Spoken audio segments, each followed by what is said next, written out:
Welcome back to the channel, the Growlery Labyrinthium. What passes for a home in my strange little world? I am, as always, your host, Rogan Russell Marshall, and we are reading the last of the major works of H.P. Lovecraft. By we, that is me. I'm reading it to you. As always, I've turned off the monetization for while I do it live. If you would like to contribute to the cause, buy catnip for Pi and Zoe. PayPal.me/Roganautica is the best way to do it. Also, if you use the dono button for the YouTubes, they split that money with me. Meaning, if you want to throw the house a tip as well, we do want the house paid. I started reading this yesterday and then got distracted by a rambling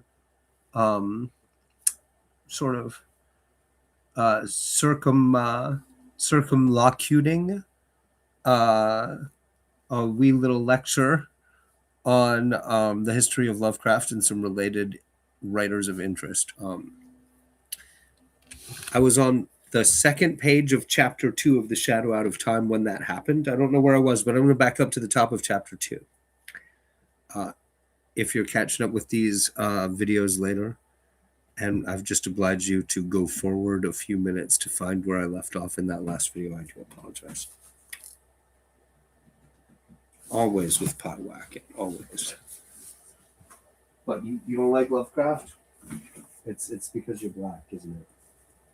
What is it, Zoe? Are you gonna come in? No.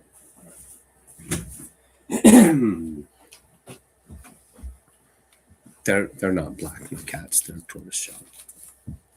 I was just making fun of them. The Shadow Out of Time by Howard Phillips Lovecraft, Chapter 2. You know what? I'm going to take it off this pipe before I start reading.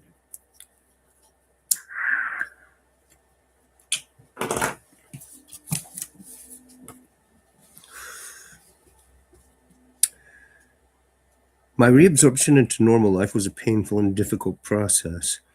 The loss of over 5 years creates more complications than can be imagined, and in my case, there were countless matters to be adjusted.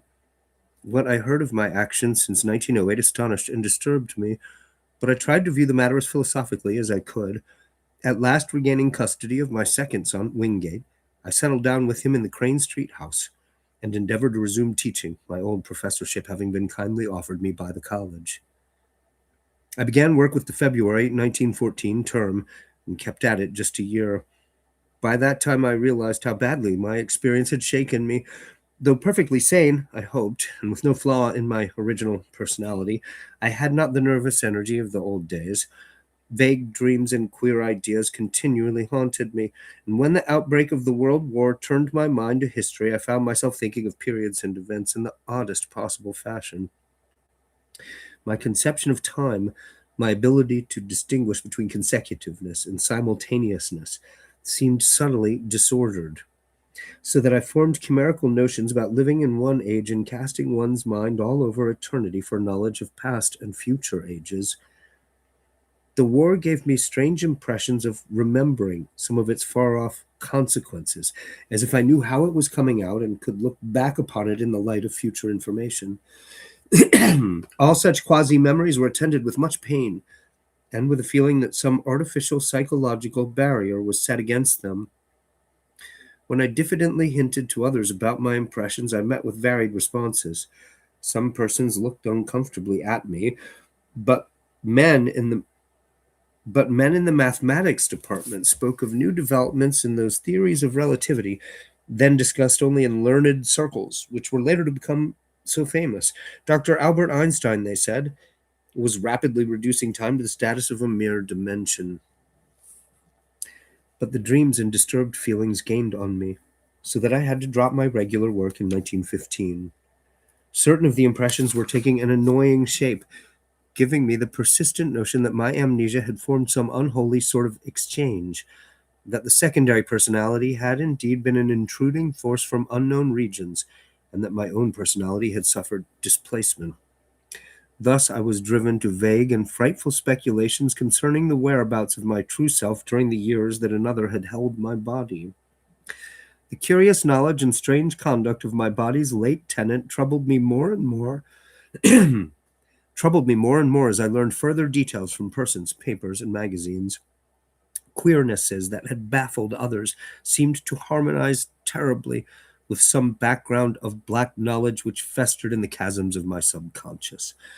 I began to search feverishly for every scrap of information bearing on the studies and travels of that other one during the dark years. Not all of my troubles were as semi-abstract as this. There were the dreams, and these seemed to grow in vividness and concreteness. Knowing how most would regard them, I seldom mentioned them to anyone but my son or certain trusted psychologists. But eventually I commenced a scientific study of other cases in order to see how typical or non-typical such visions might be among amnesia victims. My results, aided by psychologists, historians, anthropologists, and mental specialists of wide experience, and by a study that included all records of split personalities from the days of demoniac possession legends to the medically realistic present, at first bothered me more than they consoled me. I soon found that my dreams had indeed no counterpart in the overwhelming bulk of true amnesia cases. There remained, however, a tiny residue of accounts which for years baffled and shocked me with their parallelism to my own experience. Some of them were bits of ancient folklore, others were case histories in the annals of medicine, one or two were anecdotes obscurely buried in standard histories. It thus appeared that, while my special kind of affliction was prodigiously rare, instances of it had occurred at long intervals ever since the beginning of man's annals. Some centuries might contain one, two, or three cases, others none, or at least none whose record survived. The essence was always the same: a person of keen thoughtfulness seized with a strange secondary life and leading for a greater or lesser period an utterly alien existence typified at first by vocal and bodily awkwardness, and later by a wholesale acquisition of scientific, historic, artistic, and anthropological knowledge, an acquisition carried on with feverish zest and with a wholly abnormal absorptive power.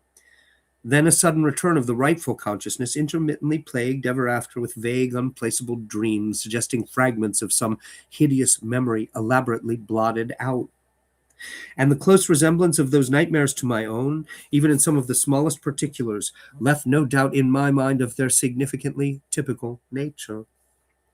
One or two of the cases had an added ring of faint, blasphemous familiarity, as if I had heard of them before through some cosmic channel too morbid and frightful to contemplate.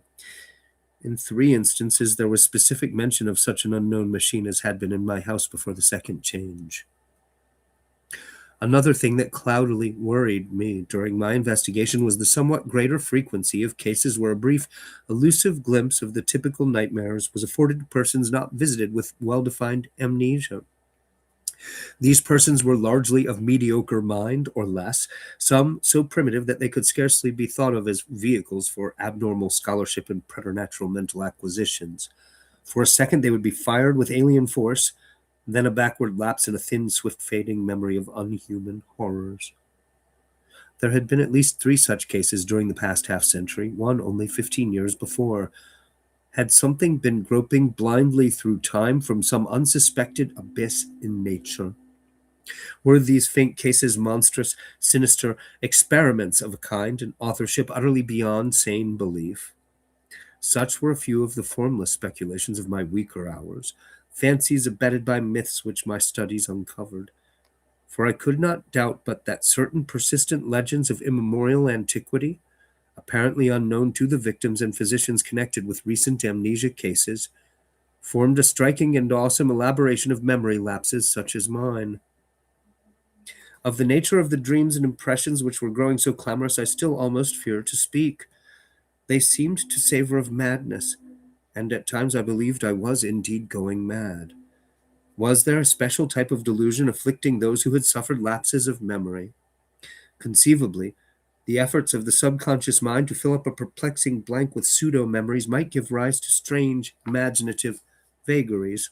This, indeed, though an alternative folklore theory finally seemed to be more plausible, was the belief of many of the alienists, who helped me in my search for parallel cases, and who shared my puzzlement at the exact resemblances sometimes discovered. They did not call the condition true insanity, but classed it rather among neurotic disorders. My course in trying to track it down and analyze it, instead of vainly seeking to dismiss or forget it, they heartily endorsed as correct according to the best psychological principles. I especially valued the advice of such physicians as had studied me during my possession by the other personality. My first disturbances were not visual at all, but concerned the more abstract matters which I have mentioned. There was, too, a feeling of profound and inexplicable horror concerning myself. I developed a queer fear of seeing my own form, as if my eyes would find it something utterly alien and inconceivably abhorrent. When I did glance down and behold the familiar human shape in quiet gray or blue clothing, I always felt a curious relief, though in order to gain this relief I had to conquer an infinite dread. I shunned mirrors as much as possible and was always shaved at the barber's. It was a long time before I correlated any of these disappointed feelings with the fleeting visual impressions which began to develop. The first such correlation had to do with the odd sensation of an external artificial restraint on my memory. I felt that the snatches of sight I experienced had a profound and terrible meaning, and a frightful connection with myself, but that some purposeful influence held me from grasping that meaning and that connection. Then came that queerness about the element of time, and with it desperate efforts to place the fragmentary dream glimpses in the chronological and spatial pattern. The glimpses themselves were at first merely strange rather than horrible. I would seem to be in an enormous vaulted chamber whose lofty stone groinings were well nigh lost in the shadows overhead. In whatever time or place the scene might be, the principle of the arch was known as fully and used as extensively as by the Romans. There were colossal round windows and high arched doors and pedestals or tables, each as tall as the height of an ordinary room. Vast shelves of dark wood lined the walls, holding what seemed to be volumes of immense size with strange hieroglyphs on their backs. The exposed stonework held curious carvings, always in curvilinear mathematical designs, and there were chiseled inscriptions in the same characters that the huge books bore. The dark granite masonry was of a monstrous megalithic type, with lines of convex-topped blocks fitting the concave-bottomed courses which rested upon them. There were no chairs, but the tops of the vast pedestals were littered with books, papers, and what seemed to be writing materials, oddly figured jars of a purplish metal and rods with stained tips. Tall as the pedestals were, I seemed at times able to view them from above. On some of them were great globes of luminous crystal serving as lamps, and inexplicable machines formed of vitreous tubes and metal rods. The windows were glazed and latticed with stout-looking bars. Though I dared not approach and peer out them, I could see from where I was the waving tops of singular fern-like growths. The floor was of massive octagonal flagstones, while rugs and hangings were entirely lacking. Later I had visions of sweeping through cyclopean corridors of stone and up and down gigantic inclined planes of the same monstrous masonry. There were no stairs anywhere, nor was any passageway less than 30 feet wide. Some of the structures through which I floated must have towered into the sky for thousands of feet. There were multiple levels of black vaults below, and never-opened trap doors, sealed down with metal bands and holding dim suggestions of some special peril. I seemed to be a prisoner, and horror hung broodingly over everything I saw. I felt that the mocking curvilinear hieroglyphs on the walls could blast my soul with their message were I not guarded by a merciful ignorance. Still later, my dreams included vistas from the great round windows and from the titanic flat roof, with its curious gardens, wide barren area, and high scalloped parapet of stone to which the topmost of the inclined planes led. There were almost endless leagues of giant buildings, each in its garden, and ranged along paved roads fully 200 feet wide. They differed greatly in aspect, but few were less than 500 feet square or 1,000 feet high. Many seemed so limitless that they must have had a frontage of several thousand feet, while some shot up to mountainous altitudes in the gray, steamy heavens. They seemed to be mainly of stone or concrete, and most of them embodied the oddly curvilinear type of masonry noticeable in the building that held me. Roofs were flat and garden-covered, and tended to have scalloped parapets. Sometimes there were terraces and higher levels, and wide cleared spaces amidst the gardens. The great roads held hints of motion, but in the earlier visions I could not resolve this impression into details. In certain places I beheld enormous dark cylindrical towers which climbed far above any of the other structures. These appeared to be of a totally unique nature and showed signs of prodigious age and dilapidation. They were built of a bizarre type of square-cut basalt masonry and tapered slightly toward their rounded tops. Nowhere in any of them could the least traces of windows or other apertures save huge doors be found. I noticed also some lower buildings, all crumbling with the weathering of eons, which resembled these dark cylindrical towers in basic architecture. Around all these aberrant piles of square-cut masonry there hovered an inexplicable aura of menace and concentrated fear, like that bred by the sealed trapdoors. The omnipresent gardens were almost terrifying in their strangeness, with bizarre and unfamiliar forms of vegetation nodding over broad paths lined with curiously carven monoliths. Abnormally vast fern-like growths predominated, some green and some of a ghastly fungoid pallor.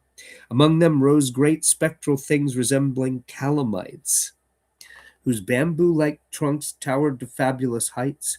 I don't know what a calamite is. Calamite. Then there were tufted forms like fabulous cycads, and grotesque dark green shrubs and trees of coniferous aspect. Flowers were small, colorless, and unrecognizable, blooming in geometrical beds and at large among the greenery. In a few of the terrace and rooftop gardens were larger and more vivid blossoms of almost offensive contours and seeming to suggest artificial breeding. Fungi of inconceivable size, outlines, and colors speckled the scene in patterns bespeaking some unknown but well-established horticultural tradition. Huh, that's well phrased. Yeah, Rogan, it's Lovecraft. In the larger gardens on the ground, there seemed to be some attempt to preserve the irregularities of nature, but on the roofs there was more selectiveness and more evidences of the topiary art. The skies were almost always moist and cloudy, and sometimes I would seem to witness tremendous rains. Once in a while, though, there would be glimpses of the sun, which looked abnormally large, and of the moon, whose markings held a touch of difference from the normal that I could never quite fathom. When, very rarely, the night sky was clear to any extent, I beheld constellations which were nearly beyond recognition. Known outlines were sometimes approximated but seldom duplicated, and from the position of the few groups I could recognize, I felt I must be in the Earth's southern hemisphere near the Tropic of Capricorn. The far horizon was always steamy and indistinct, but I could see that the great jungles of unknown tree ferns, calamites, lepidodendra, and sigillaria lay outside the city, their fantastic frondage waving mockingly in the shifting vapors.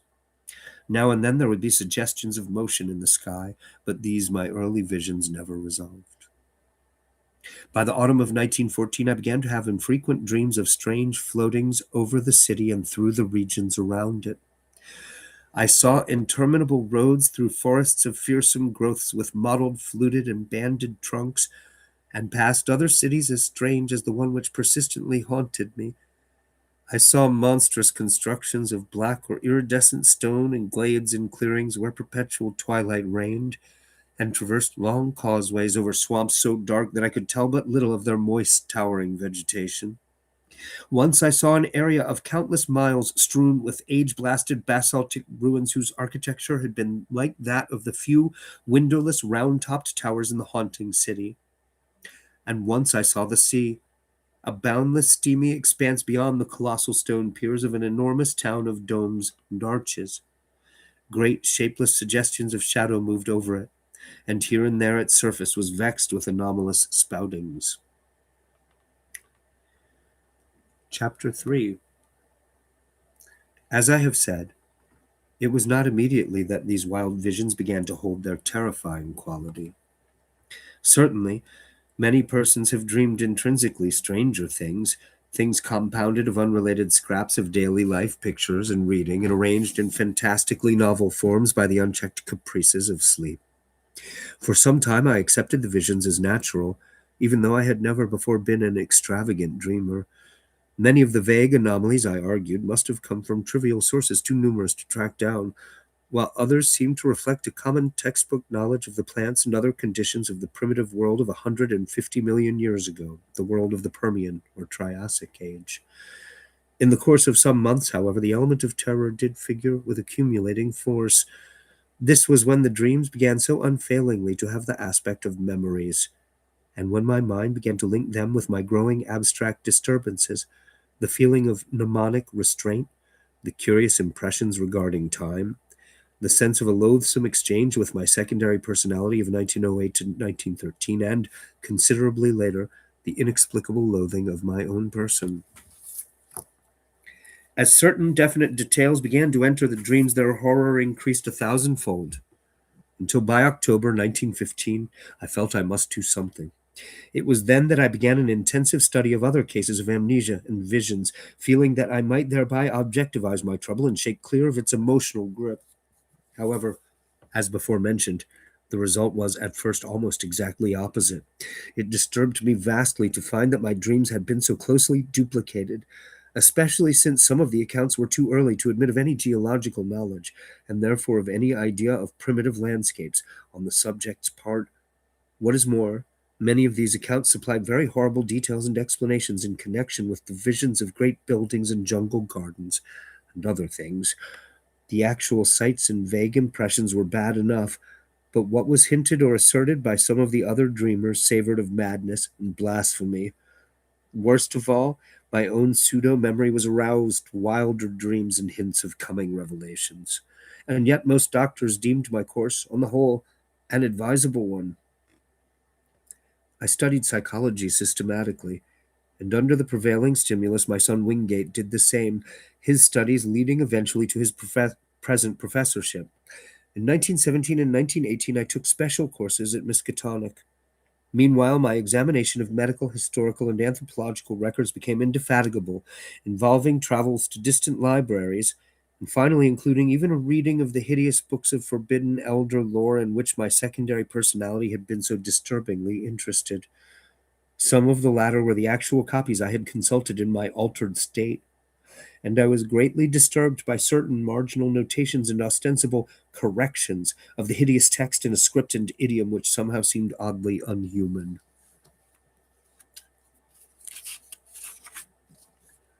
These markings were mostly in the respective languages of the various books, all of which the writer seemed to know with equal, though obviously academic, facility. One note appended to von Junst unaussprechlichen Kulten. Unaussprechlichen Kulten, however, was alarmingly otherwise.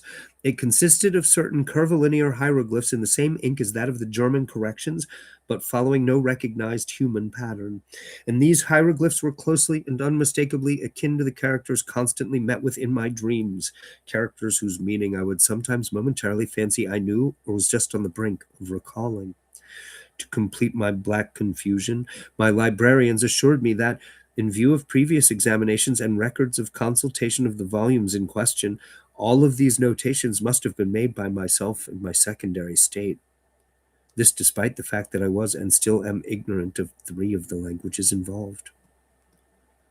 Piecing together the scattered records, ancient and modern, anthropological and medical, I found a fairly consistent mixture of myth and hallucination whose scope and wildness left me utterly dazed. Only one thing consoled me, the fact that the myths were of such early existence. What lost knowledge could have brought pictures of the Paleozoic or Mesozoic landscape into these primitive fables I could not even guess, but the pictures had been there. Thus, a basis existed for the formation of a fixed type of delusion. Cases of amnesia no doubt created the general myth pattern, but afterward the fanciful accretions of the myths must have reacted on amnesia sufferers and colored their pseudo-memories. I myself had read and heard all the early tales during my memory lapse. My quest had amply proved that. Was it not natural, then, for my subsequent dreams and emotional impressions to become colored and molded by what my memory subtly held over from my secondary state? A few of the myths had significant connections with other cloudy legends of the pre-human world, especially those Hindu tales involving stupefying gulfs of time and forming part of the lore of modern theosophists. Primal myth and modern delusion joined in their assumption that mankind is only one, perhaps the least, of the highly evolved and dominant races of this planet's long and largely unknown career. Things of inconceivable shape, they implied, had reared towers to the sky and delved into every secret of nature before the first amphibian forebear of man had crawled out of the hot sea 300 million years ago. Some had come down from the stars. A few were as old as the cosmos itself. Others had arisen swiftly from terrene germs, as far behind the first germs of our life cycle as those germs are behind ourselves. Spans of thousands of millions of years and linkages with other galaxies and universes were freely spoken of. Indeed, there was no such thing as time in its humanly accepted sense. But most of the tales and impressions concerned a relatively late race, of a queer and intricate shape resembling no life form known to science, which had lived till only 50 million years before the advent of man. This, they indicated, was the greatest race of all, because it alone had conquered the secret of time. It had learned all things that ever were known or ever would be known on the earth, through the power of its keener minds to project themselves into the past and future, even through gulfs of millions of years, and study the lore of every age. From the accomplishments of this race arose all legends of prophets, including those in human mythology. In its vast libraries were volumes of texts and pictures holding the whole of Earth's annals, histories, and descriptions of every species that had ever been or that ever would be, with full records of their arts, their achievements, their languages, and their psychologies. With this eon embracing knowledge, the great race chose from every era and life form such thoughts, arts, and processes as might suit its own nature and situation. Knowledge of the past, secured through a kind of mind casting outside the recognized senses, was harder to glean than knowledge of the future. In the latter case, the course was easier and more material. With suitable mechanical aid, a mind would project itself forward in time, feeling its dim extrasensory way till it approached the desired period. Then, after preliminary trials, it would seize on the best discoverable representative of the highest of that period's life forms, entering the organism's brain and setting up therein its own vibrations, while the displaced mind would strike back to the period of the displacer, remaining in the latter's body till a reverse process was set up. The projected mind, in the body of the organism of the future, would then pose as a member of the race whose outward form at war, learning as quickly as possible all that could be learned of the chosen age and its massed information and techniques. Meanwhile, the displaced mind, thrown back to the displacer's age and body, would be carefully guarded. It would be kept from harming the body it occupied and would be drained of all its knowledge by trained questioners. Often it could be questioned in its own language, when previous quests into the future had brought back records of that language. If the mind came from a body whose language the great race could not physically reproduce, clever machines would be made on which the alien speech could be played as on a musical instrument. The great race's members were immense, rugose cones, 10 feet high, and with head and other organs attached to foot-thick, distensible limbs spreading from the apexes. They spoke by the clicking or scraping of huge paws or claws attached to the end of 2 of their 4 limbs, and walked by the expansion and contraction of a viscous layer attached to their vast 10-foot bases. When the captive mind's amazement and resentment had worn off, and when, assuming that it came from a body vastly different from the great race's, it had lost its horror at its unfamiliar temporary form, it was permitted to study its new environment and experience a wonder and wisdom approximating that of its displacer. With suitable precautions, and in exchange for suitable services, It was allowed to rove all over the habitable world in Titan airships or on the huge boat-like atomic engine vehicles which traversed the great roads, and to delve freely into the libraries containing the records of the planet's past and future. This reconciled many captive minds to their lot, since none were other than keen, and to such minds the unveiling of hidden mysteries of earth, closed chapters of inconceivable pasts and dizzying vortices of future time which include the years ahead of their own natural ages, forms always, despite the abysmal horrors often unveiled, the supreme experience of life. Now and then certain captives were permitted to meet other captive minds seized from the future, to exchange thoughts with consciousnesses living 100 or 1,000 or 1,000,000 years before or after their own ages. And all were urged to write copiously in their own languages of themselves and their respective periods, such documents to be filed in the great central archives. It may be added that there was one sad special type of captive whose privileges were far greater than those of the majority. These were the dying permanent exiles, whose bodies in the future had been seized by keen-minded members of the great race who, faced with death, sought to escape mental extinction. Such melancholy exiles were not as common as might be expected, since the longevity of the great race lessened its love of life, especially among those superior minds capable of projection. From cases of the permanent projection of elder minds arose many of those lasting changes of personality noticed in later history, including mankind's. Is that a cat making a ruckus in the hall? Hark! Hold on.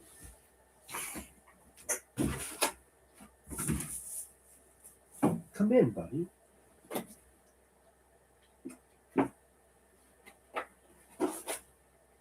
Zoe, is that you? Are you going to come in?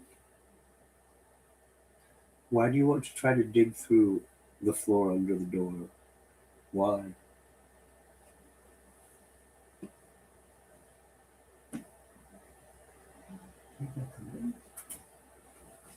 Pardon me, the cat is being mercurial, if you can imagine that. Zoe? I can't leave the door open, buddy. I gotta shut the door.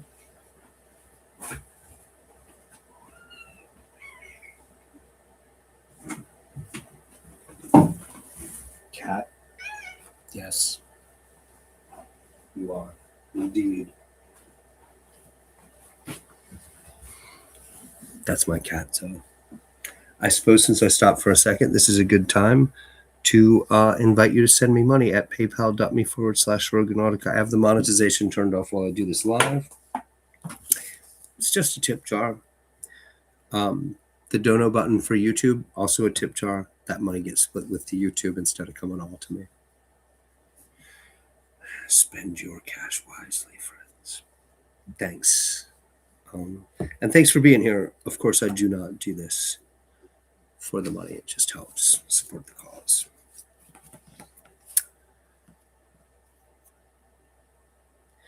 As for the ordinary cases of exploration, when the displacing mind had learned what it wished in the future, it would build an apparatus like that which had started its flight and reverse the process of projection.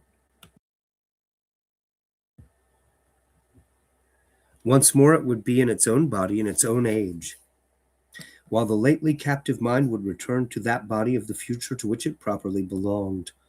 Only when one or the other of the bodies had died during the exchange was this restoration impossible. In such cases, of course, the exploring mind had, like those of the death escapers, to live out an alien-bodied life in the future, or else the captive mind, like the dying permanent exiles, had to end its days in the form and past age of the great race. This fate was least horrible when the captive mind was also of the great race, a not infrequent occurrence, since in all its periods that race was intensely concerned with its own future. The number of dying permanent exiles of the great race was very slight, largely because of the tremendous penalties attached to displacements of future great race minds by the moribund. Through projection, arrangements were made to inflict these penalties on the offending minds in their new future bodies, and sometimes forced re-exchanges were effected. Complex cases of the displacement of exploring or already captive minds by minds in various regions of the past had been known and carefully rectified. In every age since the discovery of mind projection, A minute but well-recognized element of the population consisted of great race minds from past ages, sojourning for a longer or shorter while. When a captive mind of alien origin was returned to its own body in the future, it was purged by an intricate mechanical hypnosis of all it had learned in the great race's age, this because of certain troublesome consequences inherent in the general carrying forward of knowledge in large quantities. The few existing instances of clear transmission had caused and would cause at known future times great disasters. And it was largely in consequence of two cases of the kind, said the old myths, that mankind had learned what it had concerning the great race. Of all things surviving physically and directly from that eon distant world, there remained only certain ruins of great stones in far places and under the sea, and parts of the text of the frightful Akkadic manuscripts. Really, Zoe? She got the door open. Thus the returning mind reached its own age with only the faintest and most fragmentary visions of what it had undergone since its seizure. All memories that could be eradicated were eradicated, so that in most cases only a dream-shadowed blank stretched back to the time of the first exchange. Some minds recalled more than others, and the chance joining of memories had at rare times brought hints of the forbidden past to future ages. There probably never was a time when groups or cults did not secretly cherish certain of these hints. In the Necronomicon, the presence of such a cult among human beings was suggested, a cult that sometimes gave aid to minds voyaging down the eons from the days of the Great Race. And meanwhile, the Great Race itself waxed well nigh omniscient, and turned to the task of setting up exchanges with the minds of other planets, and of exploring their pasts and futures. It sought likewise to fathom the past years and origin of that black eon dead orb in far space. Hold on. That got wild quick. Hold on. It sought likewise to fathom the past years and origin of that black eon dead orb in far space whence its own mental heritage had come. For the mind of the great race was older than its bodily form.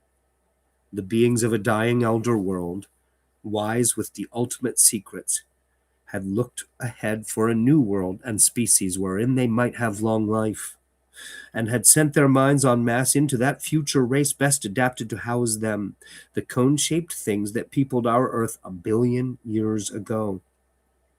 Thus the great race came to be, while the myriad minds sent backward were left to die in the horror of strange shapes. Later the race would again face death, yet would live through another forward migration of its best minds into the bodies of others who had a longer physical span ahead of them. Such was the background of intertwined legend and hallucination. When, around 1920, I had my researches in coherent shape, I felt a slight lessening of the tension which their earlier stages had increased. After all, and in spite of the fancies prompted by blind emotions, were not most of my phenomena readily explainable? Any chance might have turned my mind to dark studies during the amnesia, and then I read the forbidden legends and met the members of ancient and ill-regarded cults. That, plainly, supplied the material for the dreams and disturbed feelings, which came after the return of memory. As for the marginal notes in dream hieroglyphs in languages unknown to me but laid at my door by librarians, I might easily have picked up a smattering of the tongues during my secondary state, while the hieroglyphs were doubtless coined by my fancy from descriptions in old legends, and afterward woven into my dreams. I tried to verify certain points through conversation with known cult leaders, but never succeeded in establishing the right connections. He's actually, it's a sloppy point. It's minor, but he's already said in the part I read yesterday that his alternate personality absorbed knowledge like a sponge and learned multiple languages while he wasn't there. So it's just the fact that that kind of flaw in the weave is minor in Lovecraft is pretty impressive, given, as I've said in previous streams, how quickly he wrote this stuff. And how much this kind of extensive, laboriously detail-oriented world building was really ahead of its time. Nobody did this kind of thing then.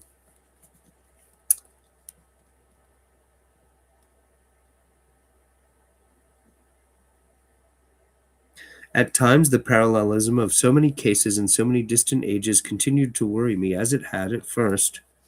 But on the other hand, I reflected that the excitant folklore was undoubtedly more universal in the past than in the present. Probably all the other victims whose cases were like mine had had a long and familiar knowledge of the tales I had learned only when in my secondary state. When these victims had lost their memory, they had associated themselves with the creatures of their household myths, the fabulous invaders supposed to displace men's minds, and had thus embarked upon quests for knowledge which they thought they could take back to a fancied non-human past. Then, when their memory returned, they reversed the associative process and thought of themselves as the former captive minds instead of as the displacers, hence the dreams and pseudo-memories, following the conventional myth pattern.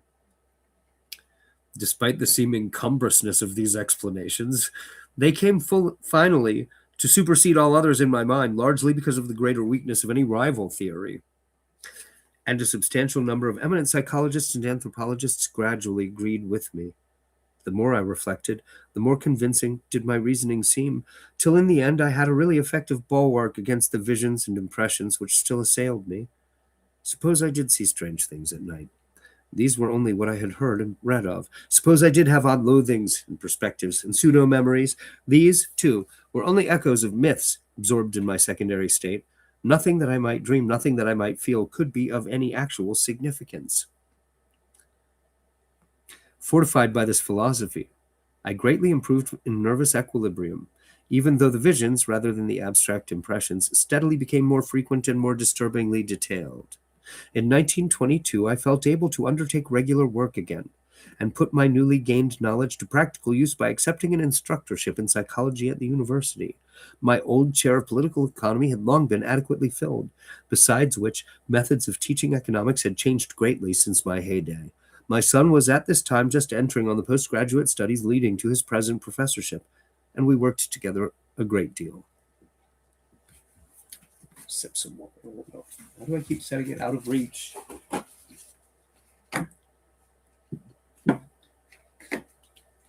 Where you going, Pie Wacket? Just out? Yeah, I filled your water bowl already. You don't need that water. What are you doing, Pie? Do you want treats? Is that what this is? Yeah, that's what this is. Treats. Here we go, Pie Wacket.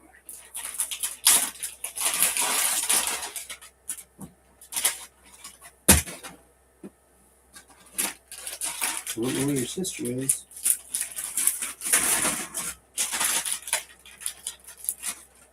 There she is. Pardon me. The cats, they importune.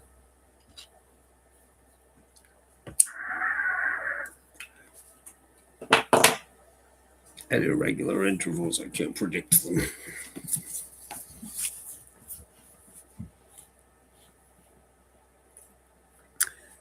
Chapter 4. I continued, however, to keep a careful record of the outre dreams which crowded upon me so thickly and vividly. Such a record, I argued, was of genuine value as a psychological document. The glimpses still seemed damnably like memories, though I fought off this impression with a goodly measure of success. In writing, I treated the phantasmata as things seen, but at all other times I brushed them aside like any gossamer illusions of the night. I had never mentioned such matters in common conversation. The reports of them, filtering out as such things will, had aroused sundry rumors regarding my mental health. It is amusing to reflect that these rumors were confined wholly to laymen, without a single champion among physicians or psychologists. Sure, amusing, right? Of my visions after 1914, I will here mention only a few, since fuller accounts and records are at the disposal of the serious student. It is evident that with time the curious and inhibitions somewhat waned, for the scope of my visions vastly increased. They have never, though, become other than disjointed fragments, seemingly without clear motivation. Within the dreams I seemed gradually to acquire a greater and greater freedom of wandering. I floated through many strange buildings of stone, going from one to the other along mammoth underground passages which seemed to form the common avenues of transit. Sometimes I encountered those gigantic sealed trapdoors in the lowest level, around which such an aura of fear and forbiddenness clung. I saw tremendous tessellated pools and rooms of curious and inexplicable utensils of myriad sorts. Then there were colossal caverns of intricate machinery whose outlines and purpose were wholly strange to me, and whose sound manifested itself only after many years of dreaming. I may here remark that sight and sound are the only senses I have ever exercised in the visionary world. The real horror began in May 1915, when I first saw the living things. This was before my studies had taught me what, in view of the myths and case histories, to expect. As mental barriers wore down, I beheld great masses of thin vapor in various parts of the building and in the streets below. These steadily grew more solid and distinct, till at last I could trace their monstrous outlines with uncomfortable ease. They seemed to be enormous iridescent cones, about 10 feet high and 10 feet wide at the base, and made up of some ridgy, scaly, semi-elastic matter. From their apexes projected 4 flexible cylindrical members, each a foot thick, and of a ridgy substance like that of the cones themselves. These members were sometimes contracted almost to nothing, and sometimes extended to any distance up to about 10 feet. Terminating 2 of them were enormous claws, or nippers. At the end of a third were 4 red trumpet-like appendages. The fourth terminated in an irregular yellowish globe some 2 feet in diameter and having 3 great dark eyes ranged along its central circumference. Surmounting this head were 4 slender gray stalks bearing flower-like appendages, whilst from its nether side dangled 8 greenish antennae or tentacles. The great base of the central cone was fringed with a rubbery gray substance which moved the whole entity through expansion and contraction. Their actions, though harmless, horrified me even more than their appearance, for it is not wholesome to watch monstrous objects doing what one has known only human beings to do. These objects moved intelligently around the great rooms, getting books from the shelves and taking them to the great tables, or vice versa, and sometimes writing diligently with a peculiar rod gripped in the greenish head tentacles. It's a minor research point, but and I've read this several times. I'm not sure I noticed this before, but books are actually kind of an odd piece of technology that allowed huge leaps forward in the compact storage of information as opposed to scrolls. One long piece of paper written on a scroll as opposed to pages in a book. Pages in a book are actually a leap forward in terms of design that was extraordinary. And I don't know the whole history of that, but there is a specific history. I don't think it occurred to Lovecraft to think of that, though. Remember, when he wrote this, he didn't have the internet. It's part of the reason why he's so passionately fascinated with physical libraries, is that's where the research was in his day.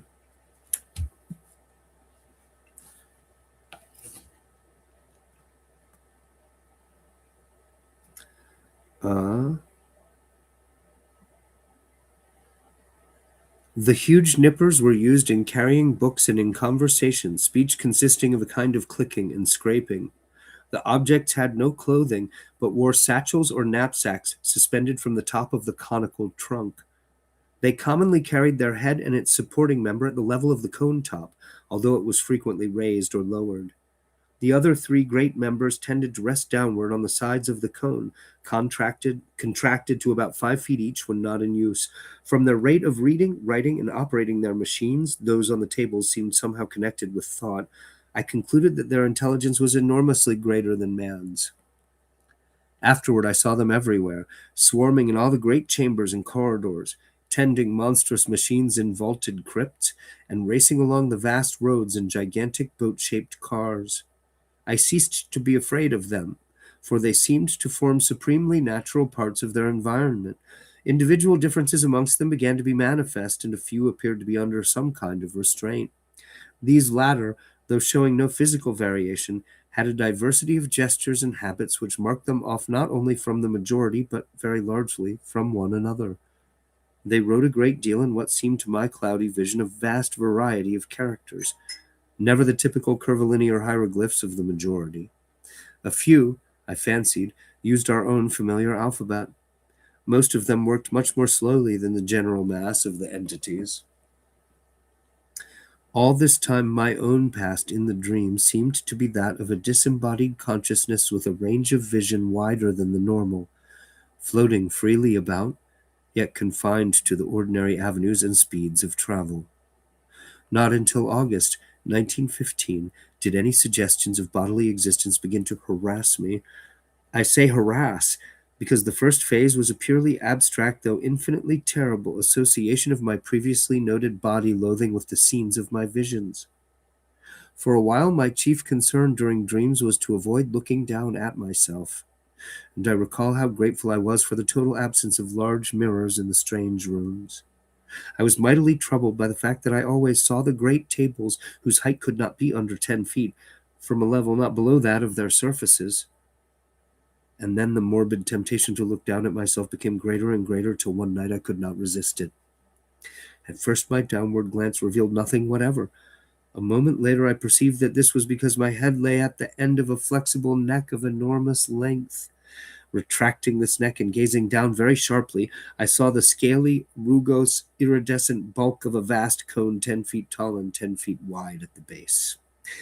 That was when I waked half of Arkham with my screaming as I plunged madly up from the abyss of sleep. Only after weeks of hideous repetition did I grow half reconciled to these visions of myself in monstrous form.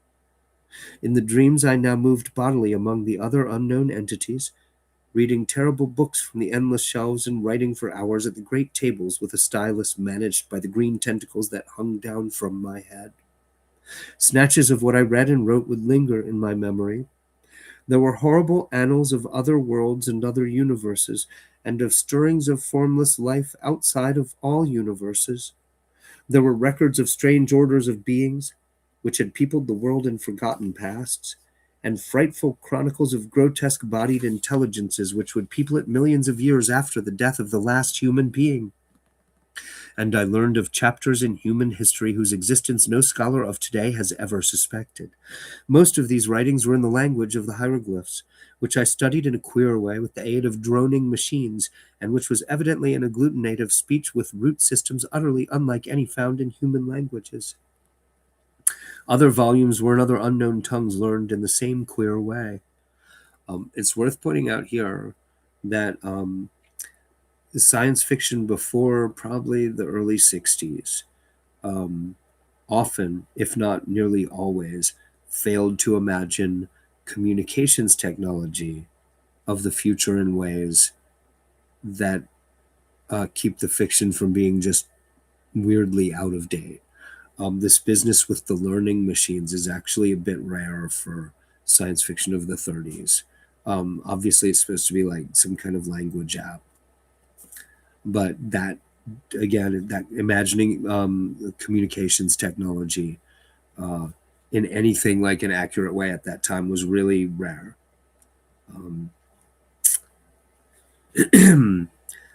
Because it was way ahead of its time. E.M. Forster wrote The Machine Wakes, which predicted the internet in, I think, the 1910s, and it didn't become a famous short story until the 1990s. Yeah, 2000s, because it was too far ahead of its time.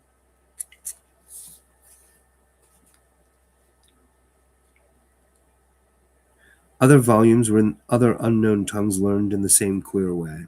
A very few were in languages I knew. Extremely clever pictures, both inserted in the records and forming separate collections, aided me immensely.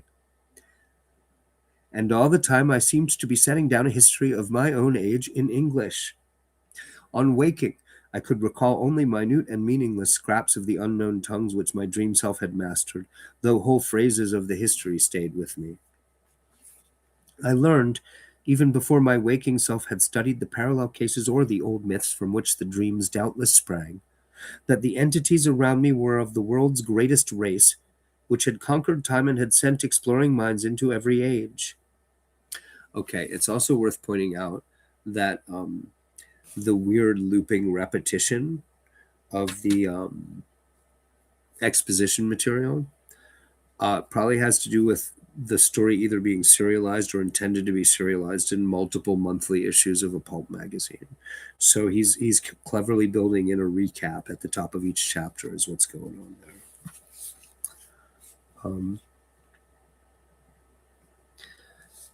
I knew too that I had been snatched from my age while another used my body in that age, and that a few of the other strange forms housed similarly captured minds. I seemed to talk in some odd language of claw clickings with exiled intellects from every corner of the solar system. Yes, kitty? I whack it. What's up, buddy?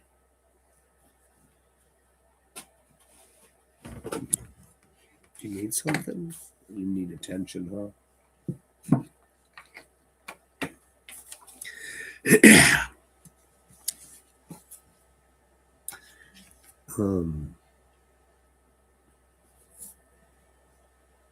I seemed to talk in some odd language of claw clickings with exiled intellects from every corner of the solar system. There was a mind from the planet we know as Venus, which would live incalculable epochs to come, and one from an outer moon of Jupiter 6 million years in the past. Of earthly minds, there were some from the winged, star-headed, half-vegetable race of Paleogean Antarctica, one from the reptile people of fabled Volusia, 3 from the furry pre-human Hyperborean worshippers of Tsithagawa, 1 from the holy abominable Cho-Chos, 2 from the arachnid denizens of Earth's last age, 5 from the hardy coleopterous species immediately following mankind, to which the great race was someday to transfer its keenest minds en masse in the face of horrible peril, and several from different branches of humanity. So some of that is the Volusia, the reptile people of Volusia reference is a reference to Howard's Conan stories, which were being published in Weird Tales at the same time as Lovecraft was publishing these stories. A couple of those are references to Clark Ashton Smith's short stories. He wrote several sort of sets of short stories set in different ages of the Earth's past, including the continent Hyperborea, which he just mentioned here, the Tsithagawa worshippers. That's some Clark Ashton Smith references. Like I said, Smith is really fun and really interesting. Weirder to get into than Lovecraft, in large part because he's not as widely read. There aren't effective standard greatest hits collections with Smith, as with Howard and Lovecraft.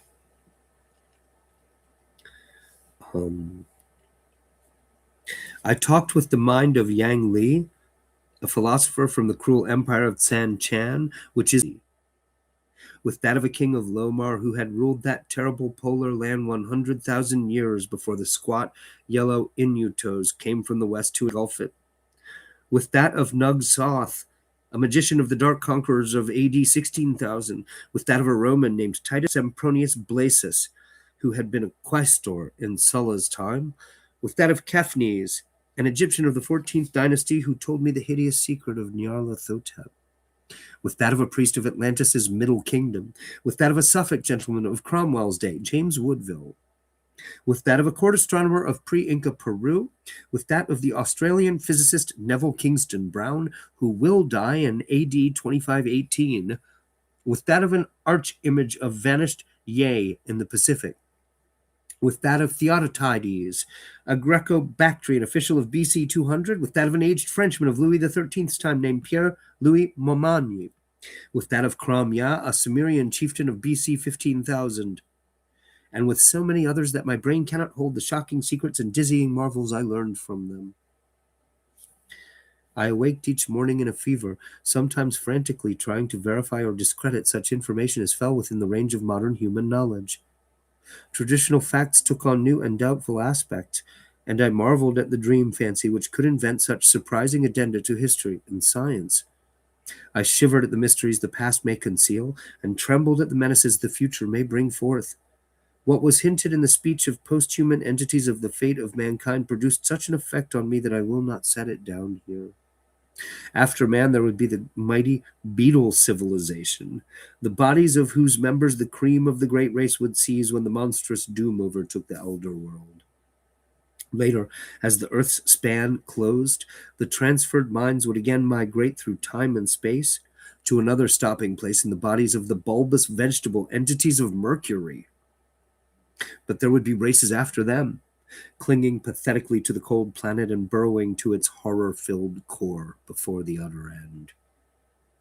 Meanwhile, in my dreams, I wrote endlessly in that history of my own age which I was preparing, half voluntarily and half through promises of increased library and travel opportunities for the great race's central archives. The archives were in a colossal subterranean structure near the city's center, which I came to know well through frequent labors and consultations, meant to last as long as the race and to withstand the fiercest of Earth's convulsions. This Titan repository surpassed all other buildings in the massive, mountain-like firmness of its construction. The records, written or printed on great sheets of a curiously tenacious cellulose fabric, were bound into books that opened from the top and were kept in individual cases of a strange, extremely light, rustless metal of grayish hue, decorated with mathematical designs and bearing the title in the great race's curvilinear hieroglyphs. These cases were stored in tiers of rectangular vaults like closed locked shelves, wrought of the same rustless metal and fastened by knobs with intricate turnings. My own history was assigned a specific place in the vaults of the lowest or vertebrate level, the section devoted to the culture of mankind and of the furry and reptilian races immediately preceding it in terrestrial dominance.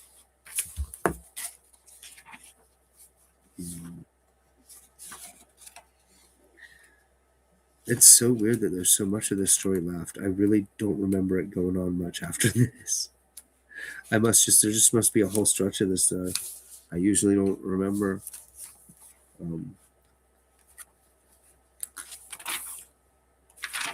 We find a good place to stop. I will invite you guys again. Thank you for being here. Monetization's turned off, so ads won't interrupt while I'm live. You're welcome to donate. My PayPal link goes directly to me. There's also the dono button for YouTube. Thanks. I don't like spending time begging for money. That's not why I'm here. But it does help. I am broke. Moving too.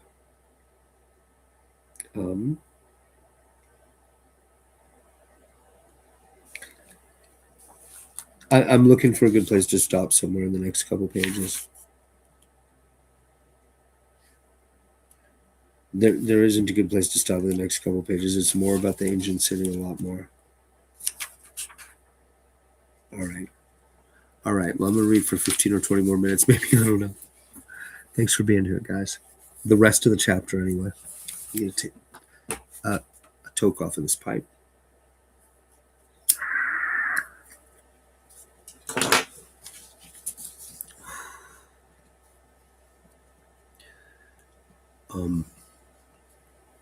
I'm going to read the rest of this chapter. It's probably more like 15 minutes.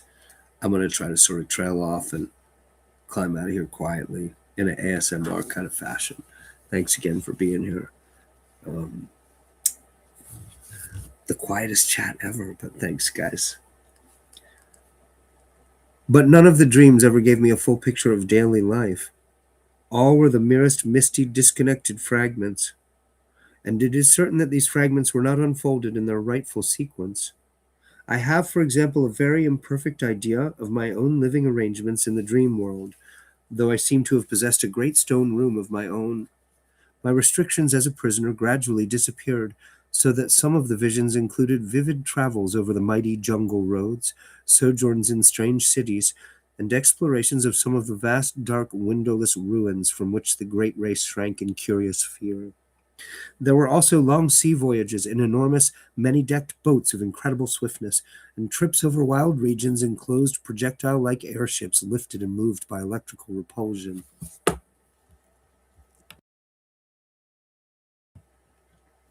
I muted it to clear my throat. Pardon me. Beyond the wide, warm ocean were other cities of the great race, and on one far continent I saw the crude villages of the black-snouted, winged creatures who would evolve as a dominant stock after the great race had sent its foremost minds into the future to escape the creeping horror. Flatness and exuberant green life were always the keynote of the scene. Hills were low and sparse and usually displayed signs of volcanic forces. Of the animals I saw, I could write volumes. All were wild, for the great race's mechanized culture had long since done away with domestic beasts, while food was wholly vegetable or synthetic. Clumsy reptiles of great bulk floundered in steaming morasses, fluttered in the heavy air, or spouted in the seas and lakes, and among these I fancied I could vaguely recognize lesser, archaic prototypes of many forms: dinosaurs, pterodactyls, ichthyosaurs, labyrinthodonts, rhamphorhynchi, plesiosaurs, and the like, made familiar through paleontology. Of birds or mammals there were none that I could discern. The ground and swamps were constantly alive with snakes, lizards, and crocodiles, while insects buzzed incessantly amidst the lush vegetation. And far out at sea, unspied and unknown monsters spouted mountainous columns of foam into the vaporous sky. Once I was taken under the ocean in a gigantic submarine vessel with searchlights and glimpsed some living horrors of awesome magnitude. I saw also the ruins of incredible sunken cities and the wealth of crinoid, brachiopod, coral, and ichthyot life which everywhere abounded. Of the physiology, psychology, folkways, and detailed history of the great race, my visions preserved but little information, and many of the scattered points I here set down were gleaned from my study of old legends and other cases rather than my own dreaming. For in time, of course, my reading and research caught up with and passed the dreams in many phases, so that certain dream fragments were explained in advance and formed verifications of what I had learned. This consolingly established my belief that similar reading and research, accomplished by my secondary self, had formed the source of the whole terrible fabric of pseudo memories.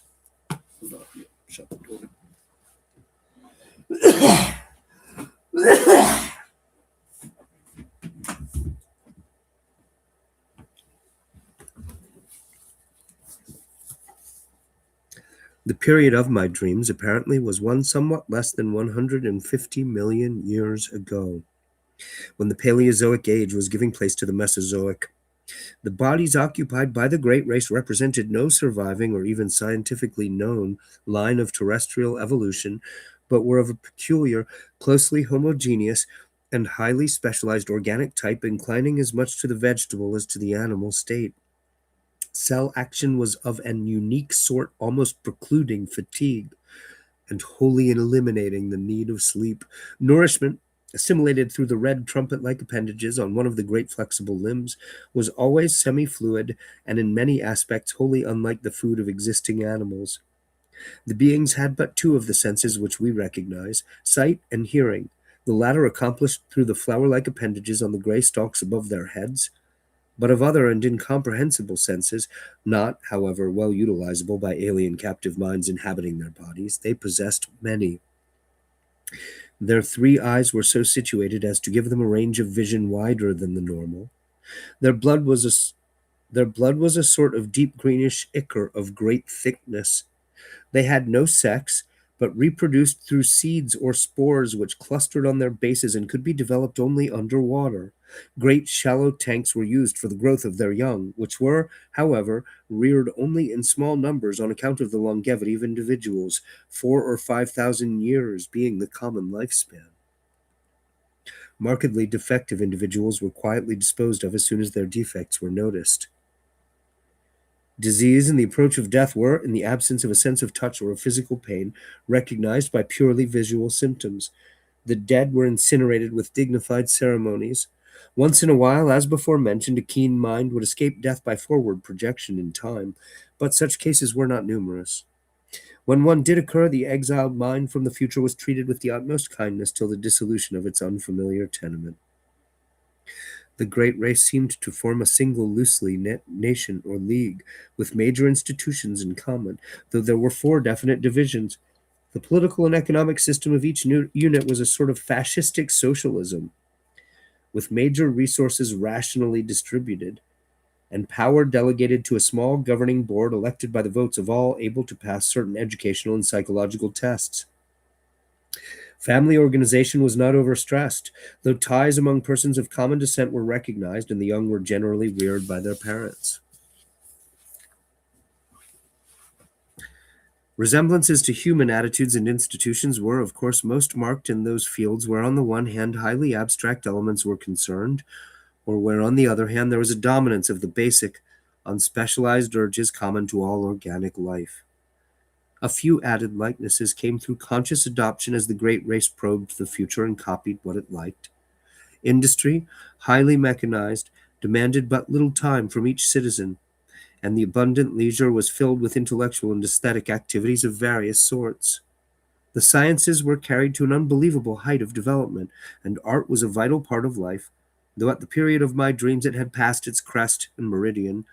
Technology was enormously stimulated through the constant struggle to survive and keep in existence the physical fabric of great cities imposed by the prodigious geologic upheavals of those primal days. Hey, zombified guitarist. The dead were thrown up on it, yeah. Crime was surprisingly scanty and was dealt with through highly efficient policing. It's weird how at some point in this long passage, clearly Lovecraft was like, it's late at night, and he's just gone full like utopian. Like he's just imagining like a working society. And you can feel he's like it's a little off topic, but since I'm thinking it out. Crime was surprisingly scanty and was dealt with through highly efficient policing. Punishments ranged from privilege, deprivation, and imprisonment to death or major emotion wrenching, and were never administered without a careful study of the criminal's motivations. Warfare, largely civil for the last few millennia, though sometimes waged against reptilian and octopodic invaders, or against the winged, star-headed old ones who centered in the Antarctic, was infrequent, though infinitely devastating. An enormous army using camera-like weapons which produced tremendous electrical effects was kept on hand for purposes seldom mentioned, but obviously connected with the ceaseless fear of the dark, windowless elder ruins and of the great sealed trapdoors in the lowest subterranean levels. This fear of the basalt ruins and trapdoors was largely a matter of unspoken suggestion or at most of furtive quasi-whispers.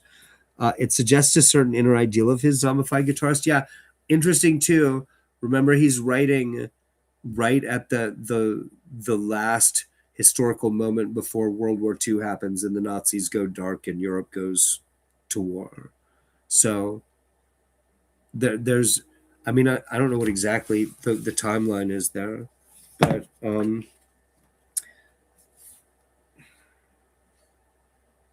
serialized in Astounding Stories, June 1936.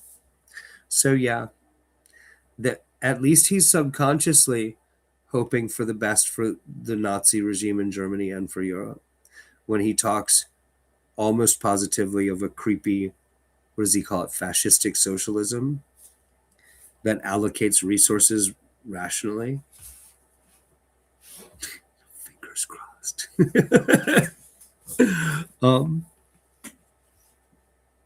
Yeah, and utopian fantasizing about forms of government for science fiction purposes is like, it tends to be real dry. I mean, even H.G. Wells and like Aldous Huxley are not real good at this stuff. It's why 1984 isn't such a fun book, really. This kind of didactic stuff. Even when it's dystopian, it's didactic. It's just what it is. Of course, it's sleepy time in here, so I should be reading it real slow and real tired. This fear of the basalt ruins and trapdoors was largely a matter of unspoken suggestion, or at most of furtive quasi-whispers. Everything specific which bore on it was significantly absent from such books as were on the common shelves. It was the one subject lying altogether under a taboo among the great race, and seemed to be connected alike with horrible bygone struggles, and with that future peril which would someday force the race to send its keener minds ahead en masse in time.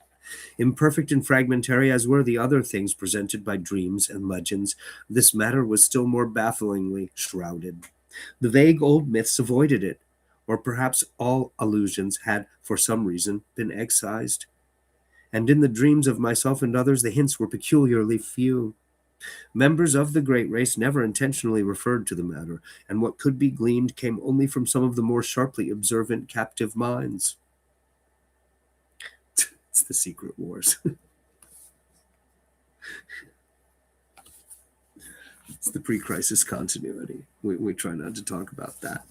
Earth 2, you know, the other one, the other continuity.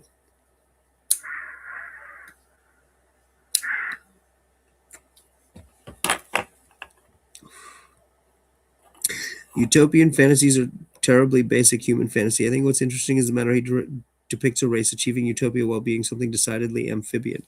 Well, I'm not sure why the underwater thing fascinates him so much, except that he's established that there's several non-human species of thinking peoples, some of whom are evil and dark, and some of whom aren't, and some of whom, if not all of whom, are smarter than humans.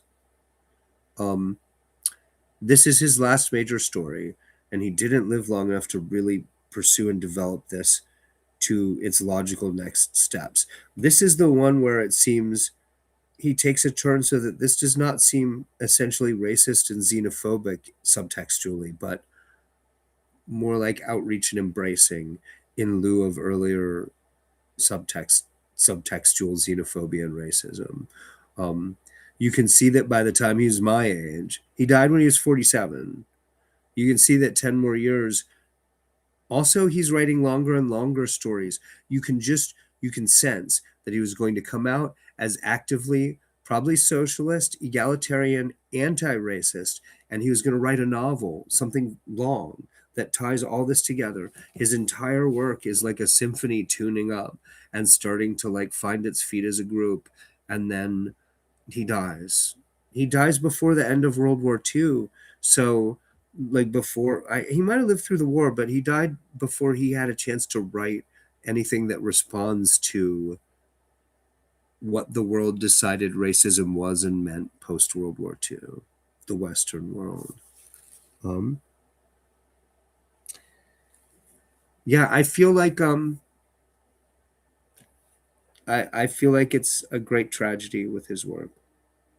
He died at such a point intellectually that he's famous for being racist. If you look him up on Wikipedia, you find that the top line, top page, like summary says that he got over his racism. You read his correspondence, you find he when he lived in New York was kind of creeped and skeezed out by living in a mostly immigrant poor neighborhood, but the experience of being there for a couple of years he didn't like the city, but he was cured of being racist. He became an egalitarian, if not a socialist. It didn't come out in his work. He didn't live long enough to develop. I think it's parallel to Malcolm X, actually. I think it's a lot like you read the autobiography of Malcolm X and look at what he was doing with his political life right before he was assassinated. And you think, my God, like he was about to become a great statesman because of abandoning basically just knee-jerk background, deep cultural racist resentments, coloring something more rational. I'm a big Lovecraft fan. I've read him a bunch. Um, the narrative around him has softened a lot, even if it heated up real quick. There only a few years before. Well, because there's been backlash with racism in American culture. There always is. Um, I've been championing Lovecraft all along as being worth reading for the racist subtext. He's one of the key writers. If you're not American and you want to understand white versus black American race political polarity, then because everywhere else in the world race is tied to ethnicity. Only in the United States is it tied to these two abstract concepts of whiteness and blackness that have this deep history with slave culture. That's embedded. It doesn't work that way in other places. It's a peculiarly American thing. It's hard to explain that he is paranoid about how white he is as compared to how black anyone else might be. It's a very typical American cultural thing. And it's paranoid rather than hateful. He's rarely hateful, and it's really early on. That's like youthful jerkishness. And by all accounts, he was always really polite personally. Like he something of a white supremacist in his upbringing and background. But yeah, I think that's the most interesting element of his work. There was this weird thing for a while where it was fashionable for some horror nerds and critics and experts to defend him as being not really racist. And it's like, and I would say, like, I'd get in these conversations with people who are known experts and editors. Like, there's some important people in the field who've decided to denounce Lovecraft. Like, it's weird. And like I've said in other streams too, you don't have to go digging for ugliness in racist attitudes in pulp fiction from this era. Like, you go reading a lot in the 1910s, 20s, 30s, and 40s. Um, I mean, not pulp literature, all fiction, remember, comes from a place of privilege and education and background. So there's often racist, supremacist attitudes embedded in the fiction from this period. And in very blithely, blindly stupid ways by racist writers. Lovecraft is not that. Like, you want to be offended, read Sax Rohmer. The Hugh Lofting's the Doctor Dolittle book where he goes to Africa, like, man, like it's just really disturbing how offensive it is. Like, you don't have to go looking to get offended by stuff that's soft and sideways, and it's oblique. It's subtext. Um and I never got hatefulness from his works. Yeah, well, he's I feel like he's steeped in the kind of racist paranoia that is genuinely mental ill in his youth. Is it Sard who wrote the essay, The Anti-Semite and the Jew, which uh it's like an 80 or 90 page essay. It's really worth reading. I read it on the fly while sitting in somebody's office waiting for him to get off the phone. It's basically is that, like, there's a whole bunch of kinds of what we call racism that are ethnocentrism or tribalism or about just genuinely being uncomfortable in unfamiliar neighborhoods, things like that. The kind of paranoia that is genuinely mentally ill that gets worse when people get older with, approaching senility, as we all know, that kind of racist paranoia and xenophobia is just genuinely nerve damage. It's mentally ill, and it always focuses on Jews. Like, Sartre's point is that those guys, the paranoid guys who aren't normal, are out there. They always end up obsessed with the Jew conspiracy. People who are obsessed with the Jew conspiracy are sometimes normal, but all of these abnormal people are always obsessed with the Jew conspiracy. Um, I think that Lovecraft really was that kind of guy coming up and just sort of outgrew it the way some people are like crazy evangelical Christians and outgrow that. And I just think that's, but he didn't live long enough for that to be incorporated into, because the other aspect of that is that all of this is a series of short stories ascending towards a man in full adulthood figuring out how to turn this sort of proto analog horror approach to narrative into a novel rather than short stories. Like, you can see him gathering his strength in terms of the size of the narrative. um I don't know the details, but what killed him was some kind of gut cancer. I think it's something like cancer that wasn't cancer, some kind of gut problem that he just waited to go to a doctor, and then it killed him kind of quick because he waited too long to go to a doctor. But that's all I remember about it. Um, yeah, uh, the way he's obsessed with and agitated about the race problem in America. Yeah, I mean, I think when the smoke clears, he'll be a writer that people read for his attitude about race. Certainly an easier writer to read for studying the subject than, say, Mark Twain, who is weirdly like, Mark Twain will be passionate in defense of black folks as human, and then like use like a really stupid black kid as comic relief and make watermelon jokes about it in like the next chapter. Like, it's really you know, I mean, it's why they stopped reading Mark Twain in high school. At some point, he got tricky. Um, the irony is that by your definition, he never made that novel, but he painted a universe that lives on with his name all these years later. Yeah, I mean, it's like the follow up is actually the his influence on culture expanding. I mean, when I discovered him, they had just brought those 80s paperbacks that have the cool Michael Whelan painted covers with just touches of color. Those came out, I think those are like 83, 84. But when I first discovered him when I was 13, it was an old paperback that a friend had. Uh, and they didn't know how to market him either. Like when I'd hear about him from older nerds at conventions in the 80s, they seemed a little baffled by the mix of horror and science fiction and the completely anti-modernist inattention to character development or anything that could be related to movies influencing the way character arcs work in prose fiction. Like it's just not at all like a movie or a TV show, not even a little bit. Um, but like you'd always hear he was bad. Like I don't even remember. I don't know what to think of to compare it to. Like I guess the way you always hear that Tolkien is boring, um, you always hear Lovecraft is boring too. But now people understand he's boring in a way that's intrinsically interesting and worthy of study and trying to get into, like Frankenstein by Mary Shelley. Similar vibe, actually. Um, he wasn't that influential then. I mean, in the early 80s, like Lovecraftian elements in horror, horror people all read Lovecraft. I mean, in the same way that like in the 80s and 90s, punk rock musicians all listened to like Frank Zappa and the Velvet Underground. It was like just deep background influence, but only on the core fans. Um, it mirrored modern horror in the sense that the people characters weren't the star, the killer was.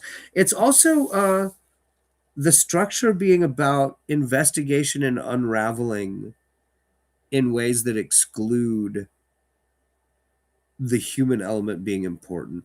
And he's getting that from a few writers who precede him, but that's kind of a major breakthrough in all of the late or post Gothic literature. Like Poe was all about psychology and character. Lovecraft is about these other things that it's hard to, like the human characters actually obscure the actual, like this part I was just reading that's just this weird utopian description. That's what, like it almost feels like he yearns to just do pure exposition, like the Bible and background notes, which is very like analog horror and like YouTube horror. Um, um, he was really into this thing of world building with fellow writers and that extending after his death. Um, he seemed to understand that part of what he was up to better than anyone else did around him. Um, I don't know how much his friends advised him not to create these ideas as shared universe and therefore common intellectual property. He fully, freely, and consciously gave up copyright on Cthulhu, the Necronomicon, all these things. He talked about it in the letters column in Weird Tales and extensively in his correspondence, that the idea was that other writers could pick up these pieces and expand the world.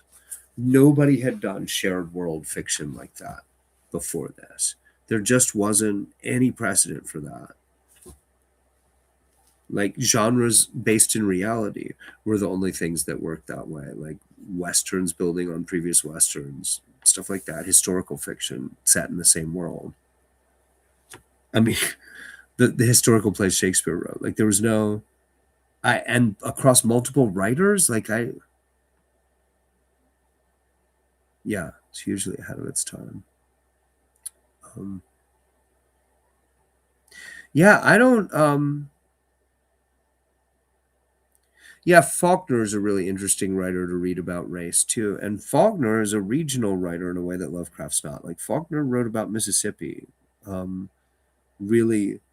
But I know that because people in Mississippi talk about it a lot, that European readers reading Faulkner in translation in European languages are often fascinated by the world Faulkner builds when sitting around the kitchen table in Carroll County, Mississippi, 100 miles from Yoknapatawpha. We're all like, he did a really good job of just capturing the local vibe. Like he is brilliant, but he's also really overrated. Like if you hung out in Carroll County in that part of Mississippi, you'd be like, he's just very dutifully transcribing what's going on here. It's thanks to Lovecraft that we have Ash versus Freddy versus Jason. It's a little bit in the zeitgeist, though, because at the same time, the other huge leap forward in that regard is the Universal horror movies. The Universal horror movies did the first their series of human monster movies, which are all very famous now. Frankenstein with Boris Karloff, Dracula with Bela Lugosi, The Mummy with Karloff, Dr. Jekyll and Mr. Hyde with Frederick March. Uh, but the Universal monster movies, The Wolfman with Lon Chaney Jr. is the one I'm missing there. Um, the sequel to the Frankenstein, I think there were three Frankenstein movies with Karloff, and then there was one Wolfman movie with Chaney, and then they made Frankenstein meets the Wolfman, which that's the first crossover like that. Now that's the studio that owns all these intellectual properties or develops them all. So that's not the same thing as one writer picking up like this is more like fan fiction, internet fan fiction that just happens to be brilliant. Um, Wolfman meets it's Abbott and Costello meet the Wolfman is about the same time as Frankenstein meets the Wolfman. I want to say that I've read both of them credited with being the first exercise in crossover world building, like the Abbott and Costello movie. Oh, the Abbott and Costello movie is the only one that has all three monsters, right? It's got Karloff as Frankenstein, Lugosi as Dracula, and Chaney as the Wolfman. I think. They made several of those movies. My project for watching every horror movie ever made in the order they were made is I can't bring myself to those Abbott and Costello movies. They're just for little kids. Like they're not terrible, but they're just for little kids, and they're also clearly late in the career of really good comic act. Like Abbott and Costello's best stuff was skits on the radio when they were young. They're mad coked up. Like they are really energetic. By the time they're making those children's movies, they're middle-aged guys doing it's like Brendan Fraser's children's movies, like late in his comic career, or like actually like Eddie Murphy's children's movies. Like I guess it's all right. Little kids still like those Abbott and Costello monster movies. Like now, little kids now still like those movies, which is pretty impressive. They're basically scary movie from the golden age. Yeah, exactly. Yeah, totally. Um,